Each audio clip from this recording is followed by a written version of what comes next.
Okay.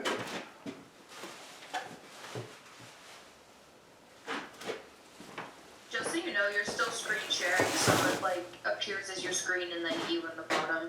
Awesome. You get extra credit today, Cadence. Thank you very much. Okay. So here we are. I made some slabs the other day while you guys were working on Monday. And these slabs I left on the wood. You can see the big wet mark there. For a couple of days. So this slab is still a little flexible, but it's definitely harder, right? So these pieces are like that also. So we kind of refer to this as stiff slabs. They could get a little bit harder and still be able to attach really well. But what these are good for, in particular, is hard angles, flat sides, things like that. So what we're going to do is we're going to make a little box. Right, like this guy right here. Okay. So what we're going to do is measure this out. So slabs want to be measured out. So first of all, we're going to take and find a reasonable size here.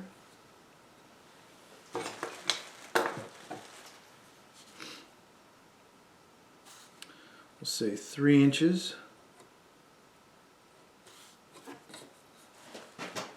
And then as far over as I can get with 3 inches. You guys know how to make slabs now, so I'm not worried about you there at all. So then I'm going to cut off this piece. Guess I want a fetling knife for that. Right. And then I'm going to measure this here, and just about 11 there, so right.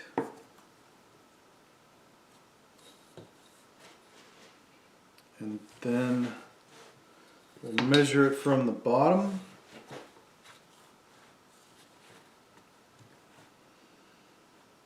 Just about 11. Sort of eyeball that guy. Okay. And then we can take and cut this off.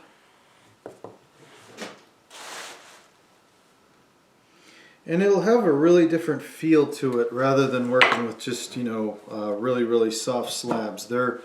It's almost like I'm cutting chocolate or something like that, right? So, somebody want to look up really quick, what is 11 divided by 4?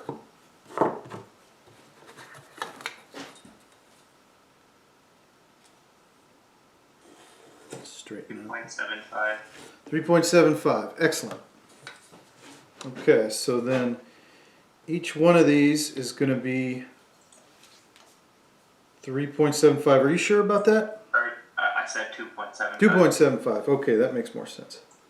Okay, so I'm going to go ahead and measure that through.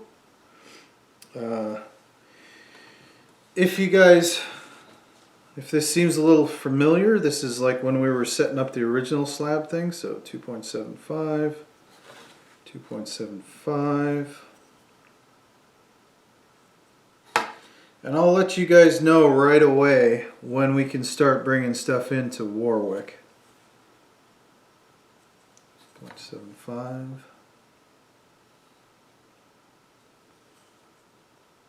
2.75.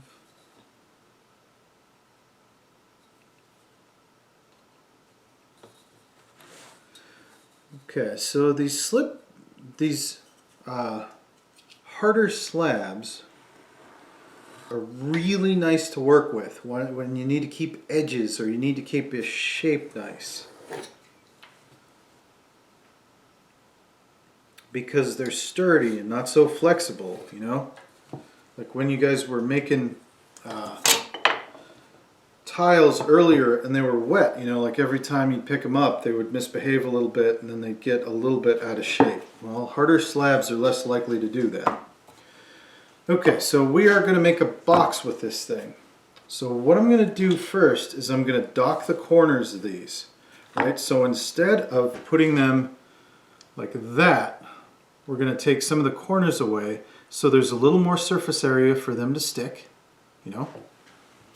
So we take this tool here and put it on the table and then pull it toward ourselves and cut like a 45 in all the sides here.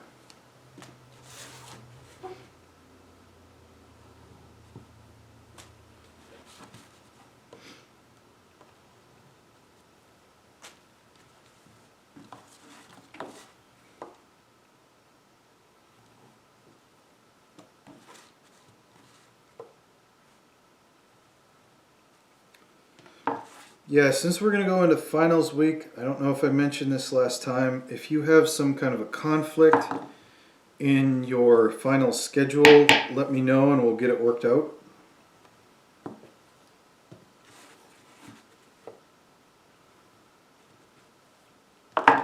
Okay, so now we scratch and attach. So, pickle fork.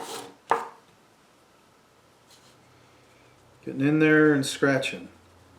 The strength of the scratches, you know, like you won't have the opportunity to blend.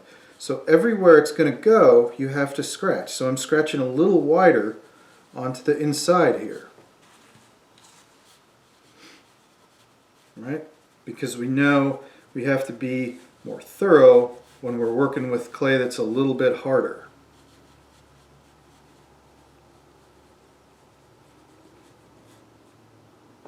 Okay, we'll get another one going.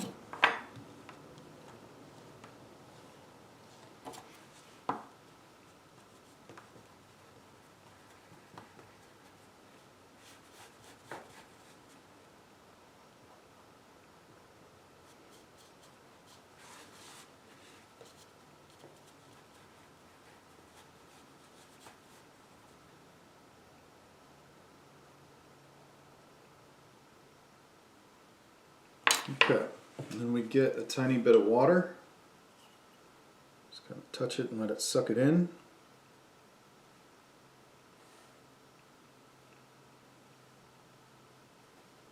And then we bring them together. So, because the edges are sturdy but it's still flexible enough to move, you can kind of push the edge together, and we'll come back to that outside in a minute. But we're also going to give it some support on the inside as well. And how we're going to do that is we're going to take and add a tiny coil on the inside that'll get blended in on the scratched area. When you're working with tiny coils, you want to make sure you got a stripe of water down on the table because they can dry out super fast. So by tiny coils, what I mean is something like this, pretty damn tiny, right? And then we lay that down onto the joint, and then we blend half of it towards one slab and half of it toward the other slab.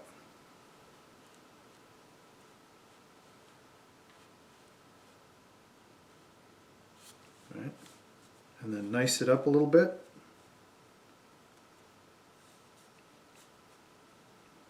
And then work on the top and bottom. So that's pretty smooth. So yeah, some of the images that you saw in there, the pieces that were really clean and sturdy, like the one with the orange lines or the orange color blocks, those are more easily done with stiffer slabs, right? So if you're making rectilinear things or stuff like that, you know, make your slabs, let them set out for a little while. You know, come back and check them, make sure they don't get too dry. You saw a minute ago when I held it, it flexed a little bit down. That's about where you want to be because it's still good to scratch and attach, but sturdy enough to make neat. Okay? So then we got the inside. The outside, I'm going to take the flat side of the tool, because flat on flat, and just kind of zip up that corner a little bit. I'm forcing the clay into itself with a little bit of water in there. And then we get rid of that joint completely, right? So this little box is the same thing that I just did here, but 4 sides. All of them have the coils on the inside, all of them have the niced up sides. They also have very flat, smooth sides, right?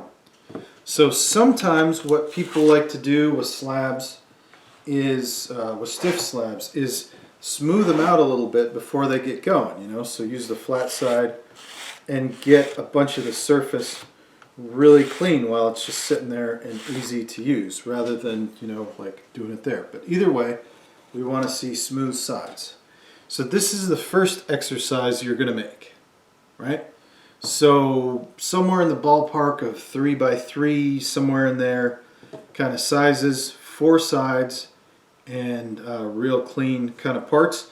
But the most important thing is letting that clay stiffen up a little bit so you can be really neat with it. Okay? So that's stiff slabs.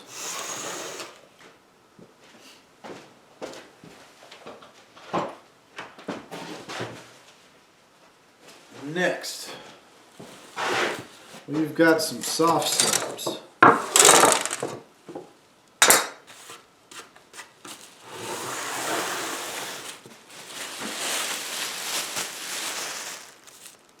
So you can see that I have plastic underneath and I had plastic on the top, and I made these the same day and they're still really wiggly, right? There's even like the weird condensation in between them some. Okay, so soft slabs are really good for things that need to be organic shapes or things that need to be round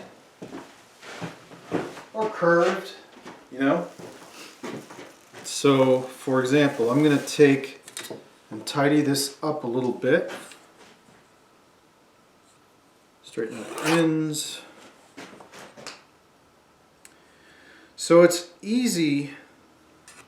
It's easier when you start your design to figure out the cups first, especially when you're making it, because you'll make them a certain size and then base the size of the tray on them, rather than working vice versa. Like I'm going to make a tray and make the cups fit that.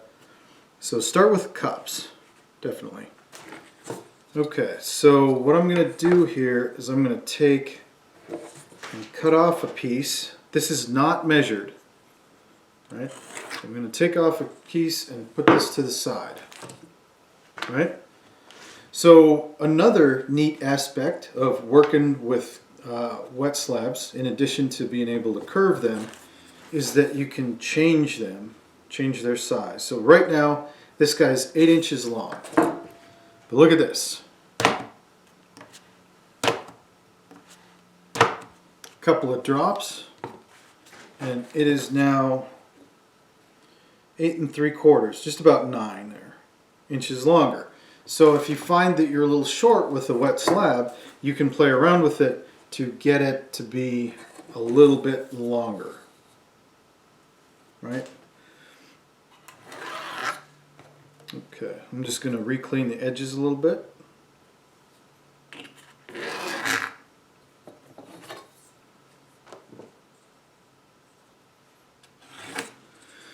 Okay, so a minute ago I showed you how to dock the corners on the squares there. We're going to dock corners again, right? So this is on the table, and I'm pulling it toward myself, get a 45-degree angle. Now I'm going to turn it and flip it to the absolute opposite corner. And I'm going to take and dock that guy now, right? And then we'll scratch the ends.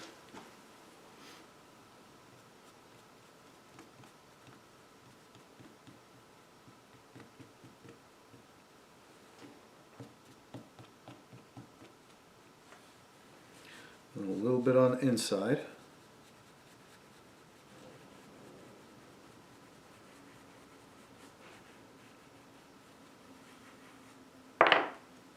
Flip it over, do the other one.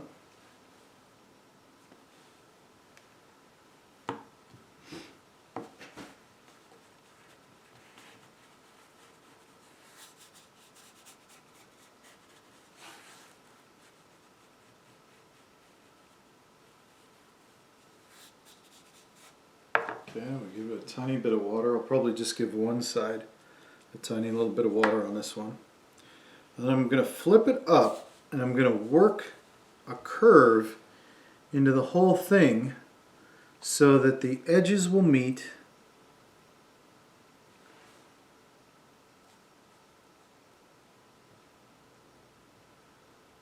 and then start bringing it together. Alright, you can flip it over to make sure the bottom is consistent. Okay, so when you do this, you end up with a tiny little bit of clay on the outside, which is fine because we can use the silver tool to push that into itself on the outside. Make it pretty neat. You'll notice I'm using the round side on the round form. Typically that's how we do it, you know. Round on round and flat on flat.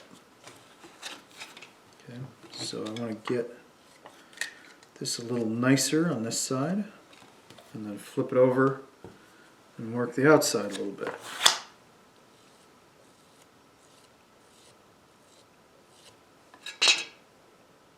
Okay. Now we still want to get a little coil in there, but we don't necessarily have to go all the way through.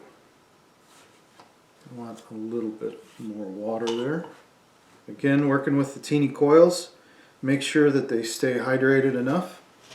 So I'm going to drop this coil in about as far down as I can reach and then blend it both directions like I did with the little box. You can just kind of take my word for my blending inside here, right? Clean this up a bit and then flip it over and get the other side.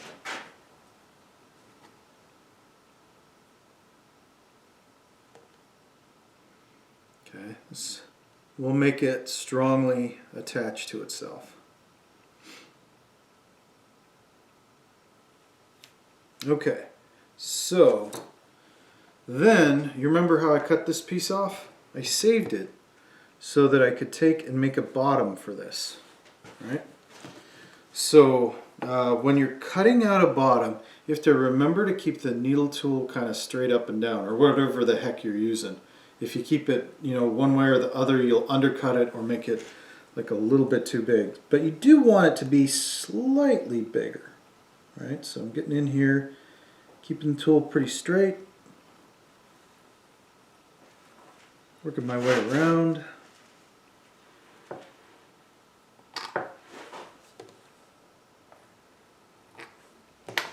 Okay.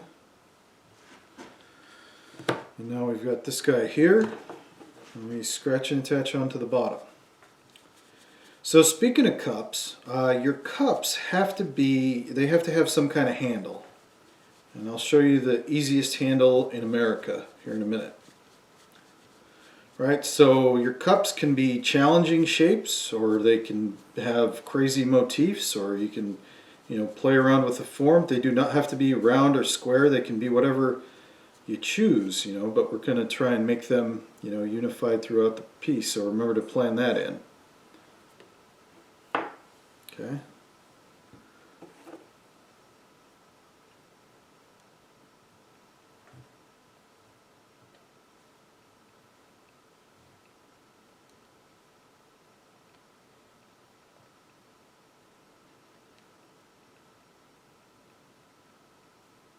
Anybody have the time for me?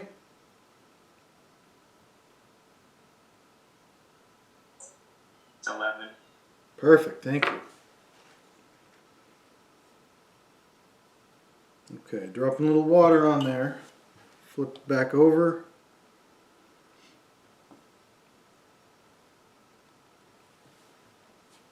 Then kind of make sure that it's kind of vacuum stuck on there, and I cut it a little bit larger so I could take and blend a tiny amount of clay across.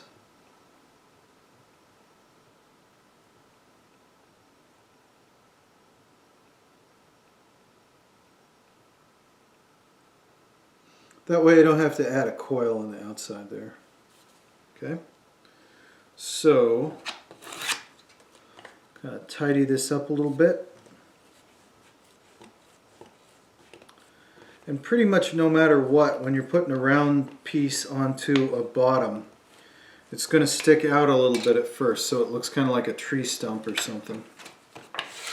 But then you can take the thing and roll it a little like a coil. You see how my two fingers are on the inside here and my hands out here? I'm pushing down on the side to make it a little more even, right?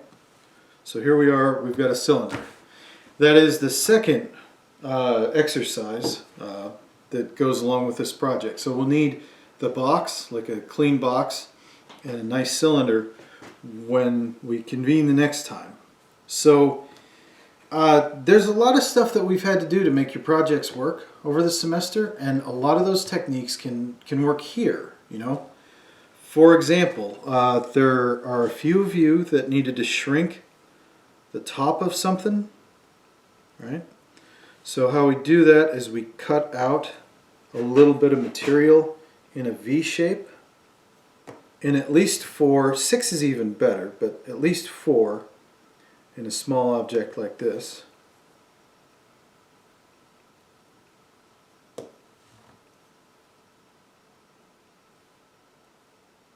Okay, and then these get flexed into one another, and you can see how that's a smaller shape on the end there, right? So it's a little more, you know, like a bottom that comes in, or like a top that comes in a little bit, right?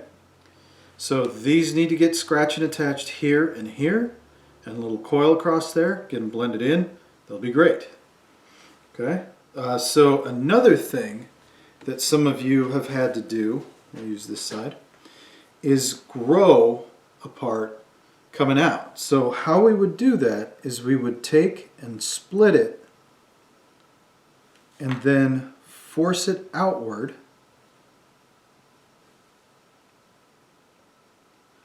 and then add clay into the slit there. You'd essentially take like a coil and make it a wedge shape, scratch and attach it in there, and then you would have this kind of bulge that comes out, right? So you can kind of start to see how with the soft slabs we can make all kinds of complex shapes by where we take away or where we add clay, right? So soft slabs, hard slabs, both of them have their place. Both of them can make the piece stronger, you know.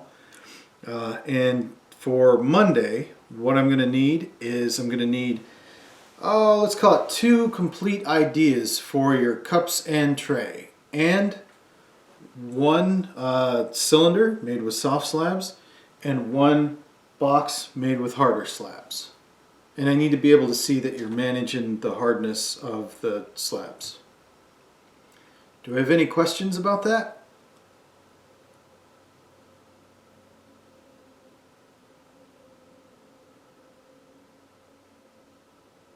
You still with me?